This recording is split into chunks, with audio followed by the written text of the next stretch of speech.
Welcome to Rays of Hope, where inspiration meets possibilities.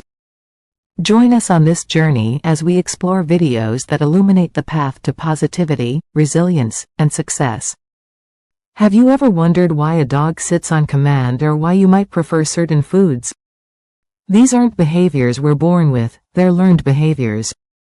These are actions or responses we pick up through our experiences, by watching others, or by interacting with the world around us. Learned behaviors are incredibly important. They help us, and animals, adapt to new situations, survive in different environments, and get along with others. Unlike innate behaviors, which are instinctive, learned behaviors are flexible. We'll explore how these behaviors form and shape who we are. Classical conditioning, learning through association. Have you ever noticed how certain songs can bring back strong memories, even making you feel emotional? This is a perfect example of classical conditioning at play. It's a fundamental type of learning where our brains connect a neutral event with something that naturally causes a reaction. Over time, that neutral event alone can trigger a similar response. It's all about forming powerful associations. Ivan Pavlov's discovery and key components. Our understanding of classical conditioning largely comes from the groundbreaking work of Russian physiologist Ivan Pavlov. He wasn't studying learning initially, his research focused on digestion in dogs. However, he made an accidental, yet profound, discovery about how dogs learned to associate certain signals with food. Here's a look at the 5 core components he identified. Unconditioned stimulus, UCS. This is something that naturally and automatically triggers a response without any prior learning. In Pavlov's experiment, the food placed in the dog's mouth was the unconditioned stimulus. It naturally made the dog salivate. What's a UCS in your life? Maybe the smell of your favorite food. Unconditioned response, UCR. This is the natural, unlearned reaction to the unconditioned stimulus. The salivation of the dogs when they tasted the food was their unconditioned response. It was an automatic bodily function. Neutral stimulus, NS.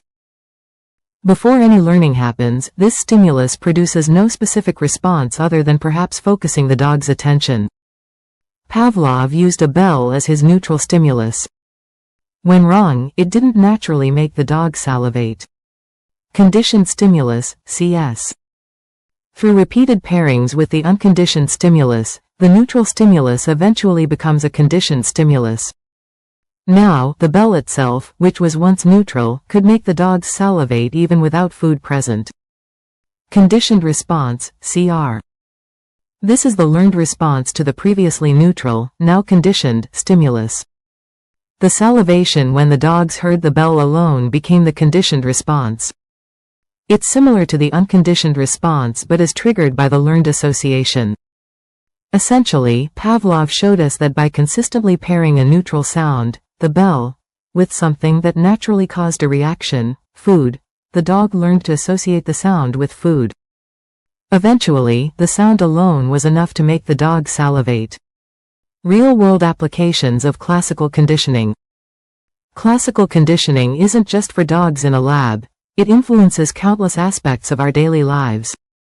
Think about how we develop certain likes, dislikes, or even fears. One famous, though ethically controversial, example is the little Albert experiment. A young boy, Albert, initially showed no fear of a white rat. Researchers then paired the sight of the rat with a loud, startling noise. After several pairings, Albert began to show fear, the conditioned response, just at the sight of the white rat, the conditioned stimulus, even without the noise. This experiment illustrated how phobias, intense irrational fears, can develop through classical conditioning. Consider taste aversions.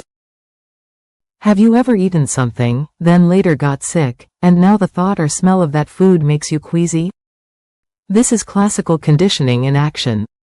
The food, NS, CS, became associated with feeling ill, UCS, leading to an aversion, CR. It's a survival mechanism, helping us avoid harmful substances. We also experience emotional responses to certain sounds or smells. Walking into a bakery might make you feel warm and nostalgic because the smell of fresh bread, CS, has been repeatedly paired with comforting memories, UCS. A specific song, CS, can trigger feelings of sadness or joy if it was playing during a significant emotional event, UCS. Advertisers are masters of classical conditioning. They often pair their products, NS, CS, with things that naturally elicit positive feelings, UCS, like attractive people, exciting lifestyles, or catchy music. Over time, consumers begin to associate the product itself with those positive emotions, leading to a more favorable view and increased desire to purchase. Have you ever bought something because a celebrity endorsed it, even if you weren't initially interested in the product?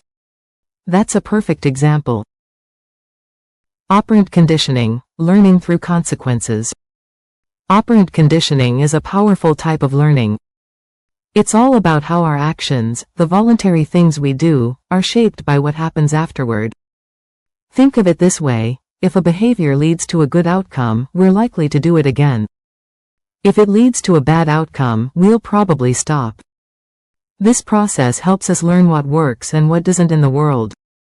It's how we adapt our behaviors based on the feedback we receive. B.F. Skinner and the Law of Effect. B.F. Skinner, a prominent psychologist, significantly advanced our understanding of operant conditioning. He built on earlier ideas, most notably Edward Thorndike's Law of Effect. Thorndike's law suggested that behaviors followed by satisfying consequences are more likely to be repeated, while those followed by unpleasant consequences are less likely to occur again. Skinner took this concept further with his famous Skinner box experiments. He placed animals, often rats or pigeons, in these controlled environments. Inside, there was usually a lever or a key that the animal could manipulate. When a rat pressed the lever, it might receive a food pellet, a desirable consequence. Over time, the rat learned that pressing the lever led to food, and so, the frequency of lever pressing increased. These experiments clearly showed how voluntary behaviors are directly influenced by their outcomes. This isn't about automatic reflexes like Pavlov's dogs, it's about actions we choose to take. Types of reinforcement and punishment. In operant conditioning, there are 4 main ways we can influence behavior through consequences. These are divided into 2 categories: reinforcement, which makes a behavior more likely to occur, and punishment, which makes a behavior less likely.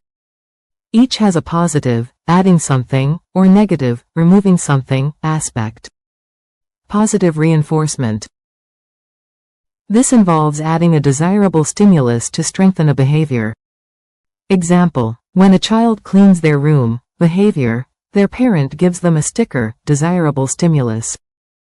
The child is more likely to clean their room again. Negative reinforcement. This involves removing an aversive, unpleasant stimulus to strengthen a behavior. Example: you put on your seatbelt, behavior, and the annoying beeping noise in your car stops, aversive stimulus removed. You are more likely to wear your seatbelt in the future to avoid the sound. Positive punishment. This involves adding an aversive stimulus to weaken a behavior. Example: a dog jumps on the counter, behavior, and gets sprayed with water, aversive stimulus added. The dog is less likely to jump on the counter. Negative punishment. This involves removing a desirable stimulus to weaken a behavior. Example: a teenager stays out past curfew, behavior, and their phone is taken away for a day, desirable stimulus removed. They are less likely to stay out past curfew. Understanding these types helps us see how we, and others, learn to manage behavior. That's it for part 1. Stay tuned for part 2. Thank you for joining us on this uplifting journey with rays of hope. Please comment, like, share, and subscribe to stay tuned for more videos that spark hope and empowerment. Until next time, keep shining brightly. Thank you for watching.